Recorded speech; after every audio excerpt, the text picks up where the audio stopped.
attacks in the crypto industry. Joining me now to discuss is Yaël Ossowski, fellow at the Bitcoin Policy Institute. Good morning. Thanks for being with us. Thank you so much for having me. So this is a weird week to be talking about this because there was just this big crypto kind of event and you had the administration weighing in, and the backdrop are these attacks. Here's the cover of the New York Post. Been around the blockchain talking about this instance. The thing I don't understand is crypto is supposed to be about anonymity. So what's going on? Yeah, there's a couple of factors. I mean, first off, Bitcoin is over $100,000. That means that people who've been talking about it for many years, who've been flaunting their wealth, they're now in the crosshairs. And while we think that Bitcoin is anonymous, it's actually pseudo-anonymous. And most people are required to buy their Bitcoins or acquire them from regulated exchanges where they're supposed to share their personal information, their ID, their address. And oftentimes you do have hacks and leaks of that information.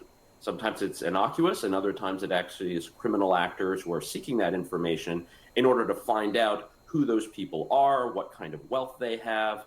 And of course, if you have that lax security, if people are very public, then of course they're going to become what they call a victim of a $5 wrench attack, where people try to use brute force to get their passwords, their seed phrases, or whatever access to their digital assets that they can.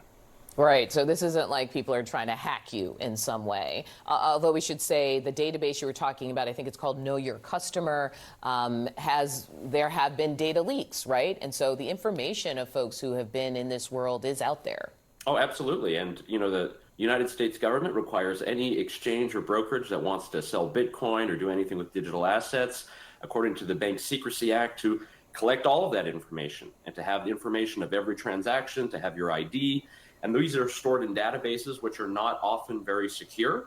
And malicious actors or people who are bribed, who might be in customer service, has happened recently with a few crypto exchanges. Once that information is out there, then that means that it's being sold on the dark web, and you could actually be a target. Specifically, if you have been flaunting your wealth, you've been talking about cryptocurrency for a long time, you're in the public eye, or if people assume that you have a lot of Bitcoin and the other crypto offspring as well.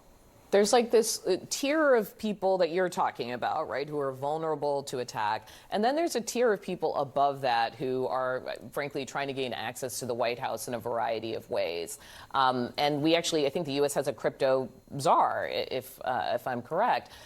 So much of what the White House and the administration is doing in this space is connected to businesses they're involved in.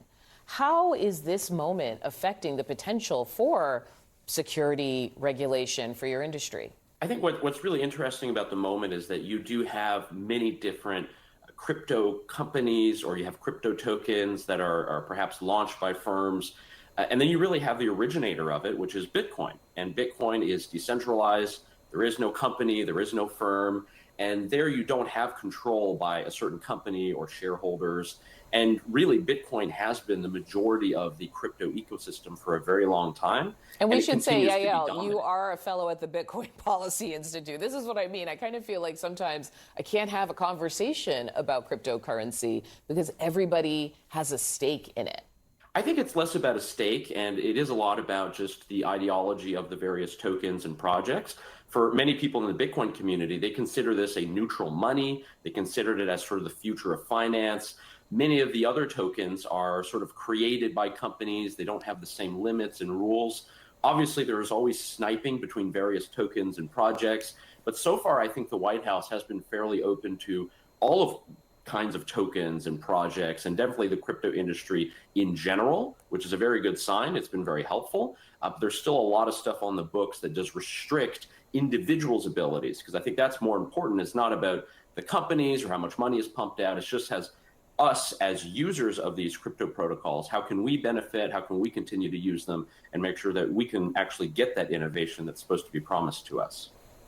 Well, Yaël Ossowski, fellow at the Bitcoin Policy Institute, thank you for your time. Thank you so much.